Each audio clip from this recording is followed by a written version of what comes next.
Hey yo, this is King Black. Thought we'd have a change of scenery for once, and you guys enjoy a nice little campfire as I share this story. So submitted for the approval of the Midnight Society. The story is called ETS Magazine Experience at the Range. Now yesterday, I took my Glock 22 Gen 4, my Glock 43X, and my Glock 19X for a little bit of a Glock day. You know, if you ain't Glocking, you ain't rocking. But either way, I digress. You know, as I mentioned in my little short, the ETS Blue Mag looked a little janky, man. When you could actually see how the rounds stagger, I was a little bit concerned, especially with the sight of that spring. But lo and behold, when I actually took it to the range, I was actually quite surprised by it. I mean, I didn't have a malfunction once with that 9mm blue ETS mag. And why a blue mag?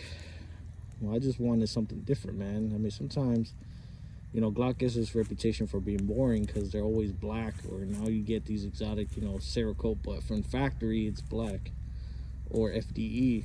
So I wanted something aftermarket, kind of break up the bland, you know, vanilla Glock magazines. Now, would I trust an ETS mag over a OEM Glock magazine? Ain't no way. But for the, I'll say, 5 full mags I ran through it in one day, I know it might not be that much of a break-in period, but considering that I never stored it loaded or messed around with the magazine, as brand new out the package, to not have a magazine related failure was quite reassuring. And another tip, by the way, only you can prevent forest fires, so disregard the sticks falling and keeping a close eye on it. And I got, you know, remedies for that close by should the need arise. But another thing that I discovered was, between the Glock 22, the Glock 43X, and the Glock 19X, the interesting thing is I actually shot the best, most accurate with the 19X. I, however, you know, I shot them all pretty accurately, let's say that, but the one with the very tightest group, the one that made an actual center hole about 3 inches wide after about 50 rounds at the same target, was the 19X. And you know, it's not a bad choice, if I do say so myself, to have a Glock 19X as an everyday carry. Now, for states that I might travel through that have that magazine restriction, that's the main reason why I have a 43X, to kind of force myself to limit down and get a 10-round mag, because I hate 10-round mags. You know, I would rather have more to defend myself than less. But to be legal, you know what I'm saying, and when I know I'm going to go to a state that has those restrictions, instead of switching out, like having my Glock 22 run a 10-round mag, it just doesn't make sense to me. So I rather just pretend to have a firearm that from the get-go was designed with 10 rounds in mind. So that would be the actual Glock 43X. So that's my everyday carry when it comes to going to different states that might have those restrictions. Thankfully, I live in a freedom state, more or less, so I don't have magazine restrictions in my state. But you know, I am frequently traveling here and there and everywhere, so I have to be mindful of different states' regulations, because the last thing you want to do is get caught up in a state where you're not allowed to have that, and you know, you get into some no trouble. You definitely don't want that. However, so I wanted to give you that little quick after action range report. Later on, I might show the targets from that day, just side-by-side comparison. I mean, they're about small little Glock store targets, but I would say the furthest I shot out was about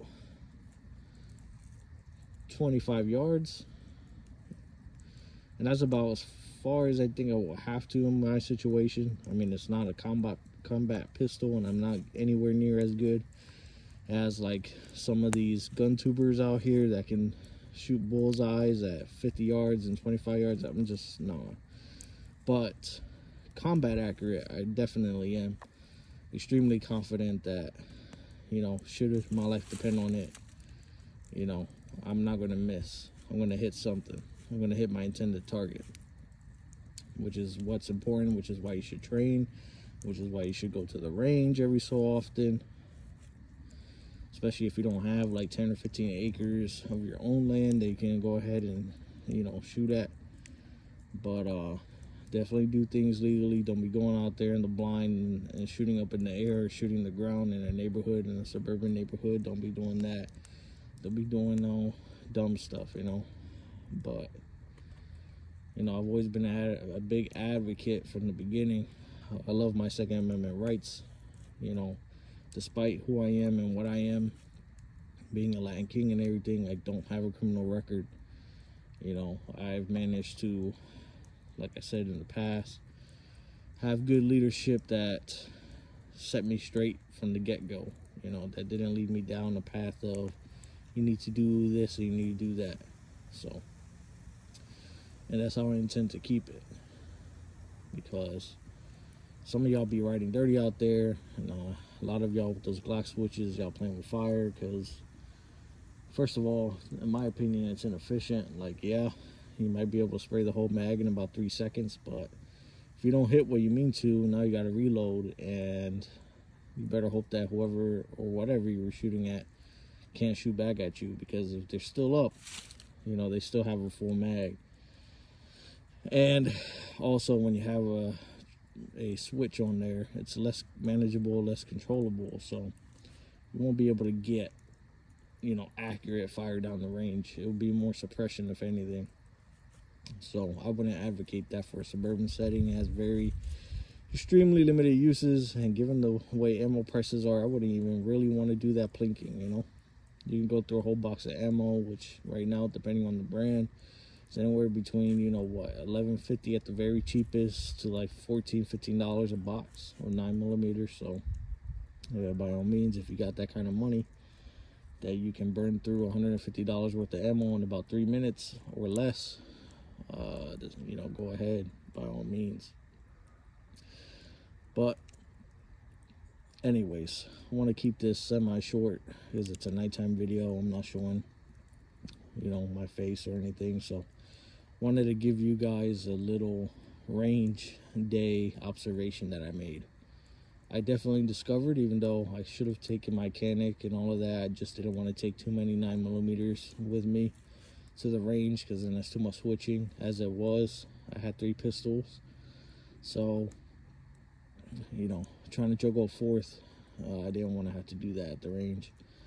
So but I did discover that I am definitely, you know, a Glock man. Definitely shoot the best with the Glock. The only one that I have some parity with the Glock with would be my Canic SFX rival. That thing could basically almost outshoot the 19X, and as we all know, the guns are more accurate than the shooter 100% of the time. So I'm sure if I had it on the bench and everything like that, you know, a gun can shoot pretty close to perfect, and depending on the ammo choice that you make, right? You know, steel case, $10 box of Tula might not shoot the same as some CCI Blazer or some, you know, Spear Gold Dot. So something to keep in mind with that is ammo choice is key. The ammo that I was using for the range day was LAX ammo and some Freedom munitions, 9mm. See, 124 grain new not remanufactured. I've had bad luck, unfortunately, from my experience only, not to tarnish them at all, just from my experience using remanufactured ammo from LAX ammo. I've had a couple duds in there, but shooting their new, I haven't had any problems. I haven't had no hitches. So 124 grain, round nose, and I shot some of their, something I never really heard before, but I tried it and it was all right. 135 grain 9mm. I didn't really notice that much of a difference jumping from the 124 to the 135. Definitely the 19X seemed to like the 135. I mean, the groupings I was able to get with that after getting warmed up was, you know, superb. Yeah, I did say superb, but, you know,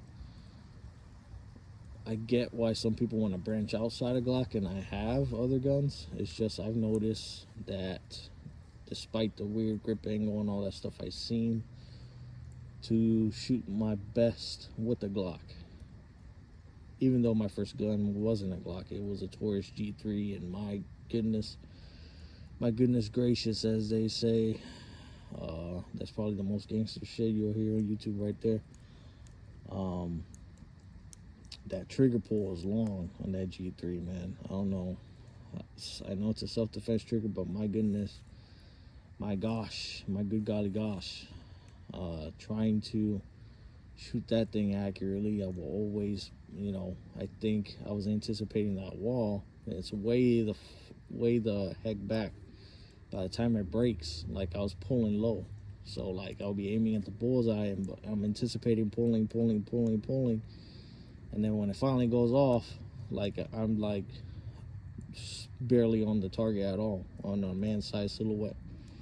So, you know, it might be an acquired taste, but definitely, especially now with the ammo situation, I don't want to be taking guns that I'm not necessarily going to be carrying every day or going to have on me for self-defense. I have now that G3, I guess, as a loner or a family member gun, or worst case scenario if that's the only thing I can get to at the moment.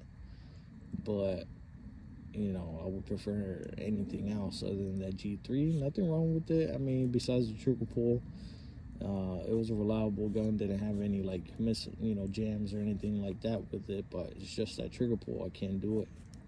You know, that 19X trigger, that 22 Gen 4 stock trigger, and even the 43X that I shot, you know, basically brand new out the box as well, because, you know, I just recently purchased that thing about a couple months ago. It needed to be broken in, so fairly pleased with it. And yeah, so if you stuck to the end, be safe, stay warm. Hope y'all had good holidays, good Black Friday. Hope y'all did a lot of shopping. And ADR, this is King Black, out.